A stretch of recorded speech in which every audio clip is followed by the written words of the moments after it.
Hi everyone, I am here with a true story out of our book I got for us, When God Winks at You. We turned the heat on. Just turned the heat on. Turned it on very low, but we turned it on.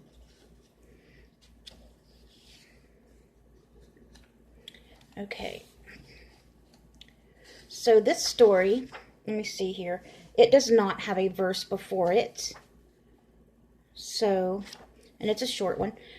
It is called A Wink in Wichita. Janie leaned against the kitchen counter, sobbing quietly. Her boys were in the next room, and she didn't want them to hear.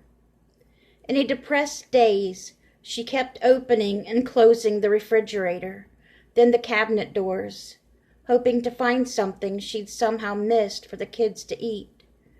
Nothing, not even a bag of rice. Her ex-husband hadn't sent a support check in 2 years. No use expecting anything from him. She was on her own.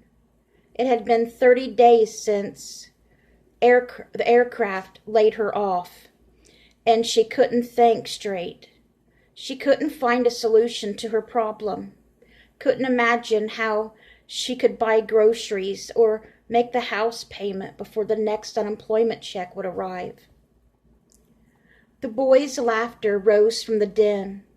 How long would it be before they had nothing to laugh about, she wondered. She was scared.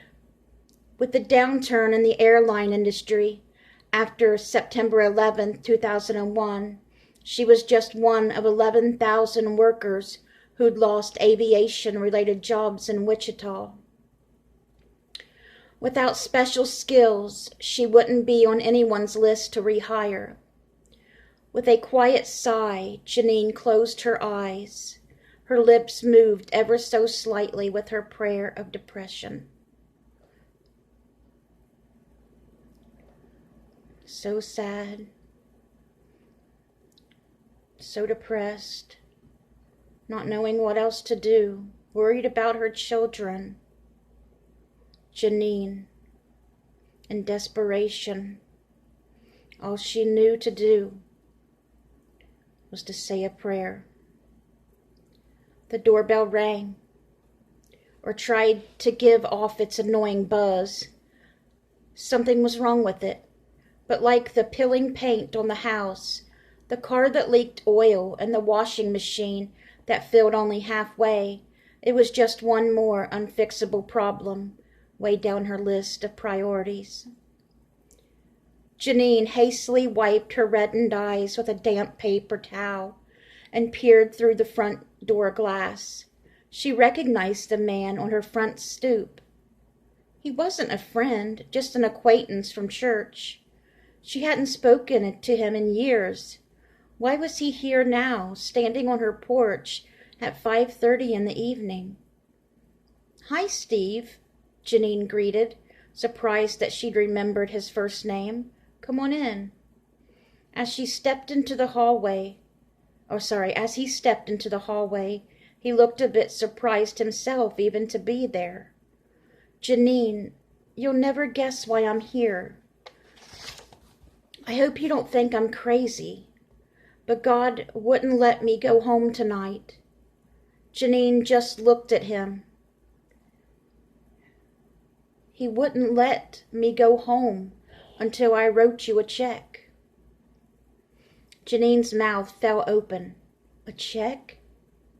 I've heard stories like this before. I read true stories about this, but it wasn't money. It was other things that God had. It was a stranger stop at another stranger's house and brought them milk because their baby didn't have no milk. And that stranger did it. And thank goodness for him that he listened to God. And apparently he did too. Praise the Lord. "All day long you were on my mind," he continued, "and God was telling me you needed a lift. Will you take this? In his outstretched hand was a folded check.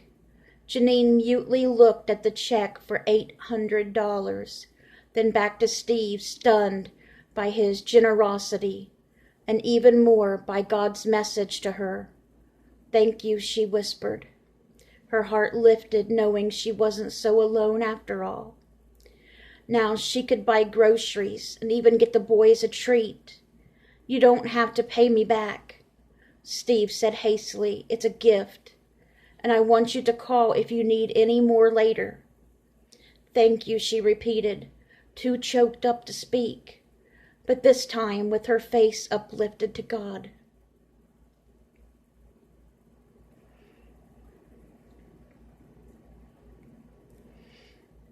Somebody knows the trouble I've seen. I wonder how many readers have been in Janine's situation.